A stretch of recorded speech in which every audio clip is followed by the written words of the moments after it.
ये है रेडियो राक्षस। राक्षस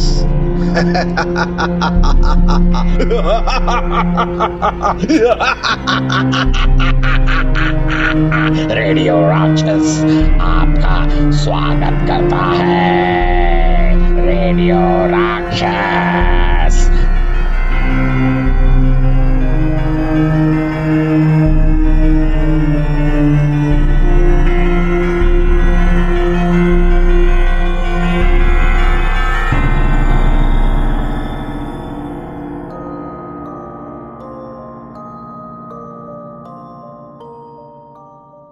नमस्कार, आपका स्वागत है रेडियो राक्षस के संग मेरी कहासुनी के तीसरे प्रसंग में। जब सब लोग दुख और विपत्ति के मारे हुए लौटते हुए लोग यानी कि माइग्रेंट वर्कर्स की तकलीफों पर दुखी हो रहे हैं, ऐसे में ये क्या? मेरी बौखलाहट सीमाओं को तोड़ने लगी। आज तो मैं ऐसे भागा भागा आया हूं जैसे बचपन में पेड़ों के आसपास सांप दिख जाने पर भागता था। मामला भी वैसा ही कुछ था। सुना जग्गी वासुदेव कह रहे हैं कि वो लेफ्ट हैं, माने साम्यवादी हैं, माने वाम धारा से जुड़े हैं, माने कहे तो क्या कहें, माने समझ लीजिए कि जब से सुना है पखाना पेशाब रुक सा गया है, माने अब यही रह गया था। कहिए तो रेडियो राक्षस। अरे आप सुन भी रहे हैं कि खाली ऐसे ही सिर हिलाए जा रहे हैं। अरे ईसा फाउंडेशन के महंत ने अपने आप को बाम घोषित किया है। जी हाँ, वही जिनकी दुकानें सभी एयरपोर्ट पर 5 star hotel with ethnic aesthetics चलती हैं। करोड़ों का व्यापार और ग्लैमर और प्रचार प्रसार और आए दिन सभी विषयों पर बाबा का उपदेश, जिनको ध्यान से सुन लें तो हो जाए हैजा और पेचिस। उसी जग्गा बाबा माफ कीजिएगा जग्गी वासुदेव ने मेरी बात को बीच में काटते हुए राक्षस गरजे। पुरानी खबर। हाँ, पर अभी लॉकडाउन में नया और पुराना क्या? खबर में दम है।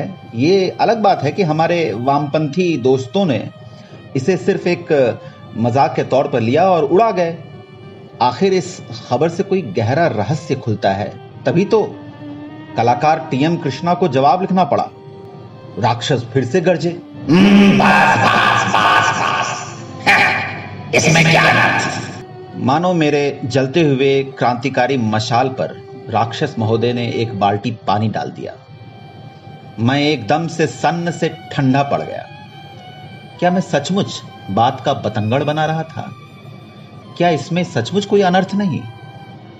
मैंने हाथ जोड़कर रेडियो राक्षस से अनुरोध किया, हे गुरु राक्षस, मुझे अंधकार से प्रकाश की ओर ले चलो। लो, ये क्या हुआ? गुरुवर अपने पिछवाड़े को जोर जोर से खुजलाने लगे।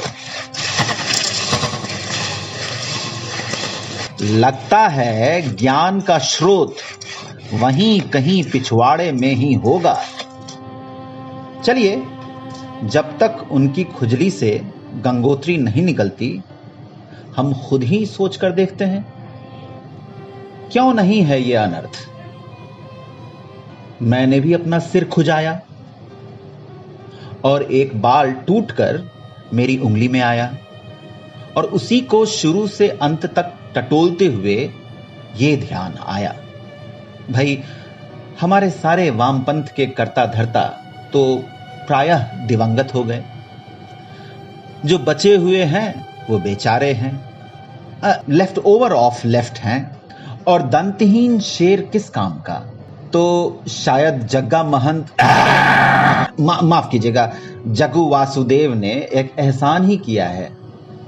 अपने आप को उस खाली जगह को भरने की अनुमति दे दी है जहां वामपंथी नेता हुआ करते थे।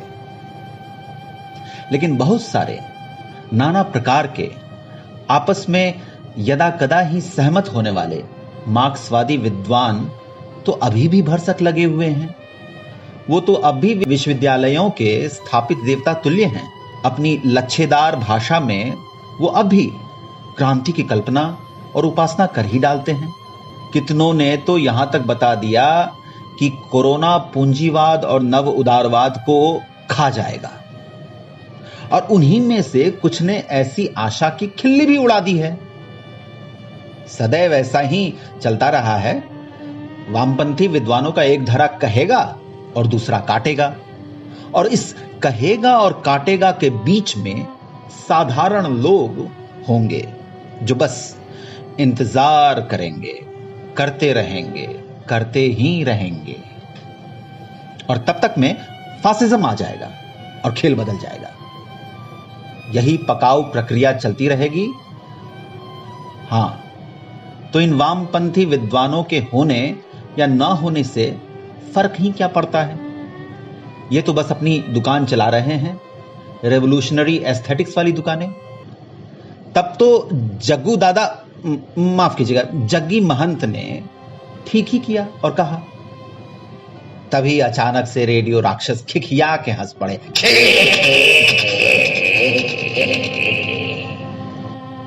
लगता है आपको भी ये बात पसंद आई। माने जब भी कोई बुरी बात कही जाए विद्वानों के लिए तो आप खुश होते हैं। सही है, बड़े अच्छे मुगैम्बो हैं। वैसे सच है, हम जिन्हें वामपंथी समझते रहे हैं उन्होंने क्या दिया हमें। जब उनको सुरक्षित माहौल मिलता है सब विचारक बन जाते हैं। थोड़ी कठिन स्थिति हो तो सब अपने अपने बिलों में घुसकर घिघियाने लगते हैं। फासिज्म आ गया, भगवा आ गया, संघी आ गया, और बिलों में से वो जनता का आह्वान अपनी अपनी थियोरी के साथ करते रहते हैं। ये हैं तथाकथित लेफ्ट लिबरल इंटेलेक्चुअल्स। सत्ता को गाली देना तो फिर भी समझ में आता है।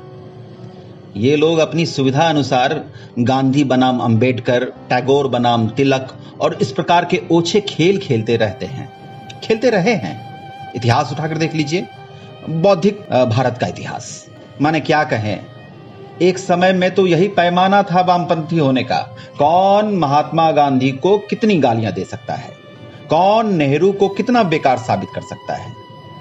और जब उन्हीं की बनाई रीतियों पर चलकर सत्ताधारी दल गांधी और नेहरू का मखौल उड़ाते हैं और अंबेडकर के साथ खिलवाड़ करते हैं, तो सब वामपंथी विद्वानों की पता नहीं क्या फटने लगती है।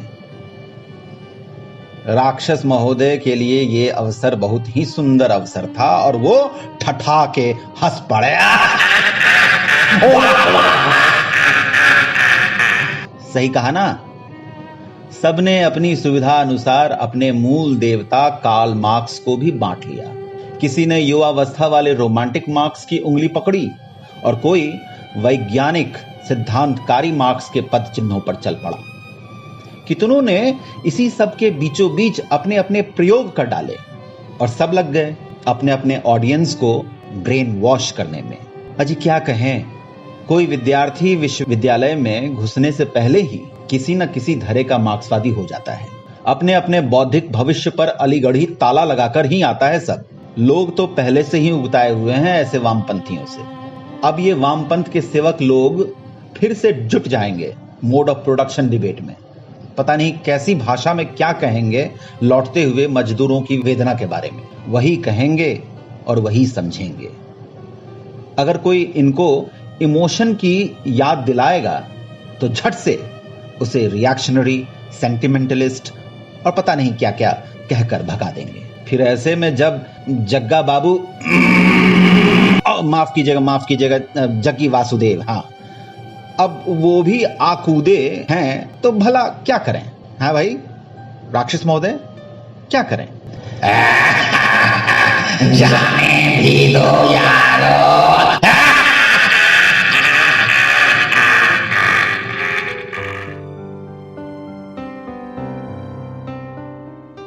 रेडियो राक्षस, इसमें कोई गाना वाना बजेगा क्या? गाना नहीं।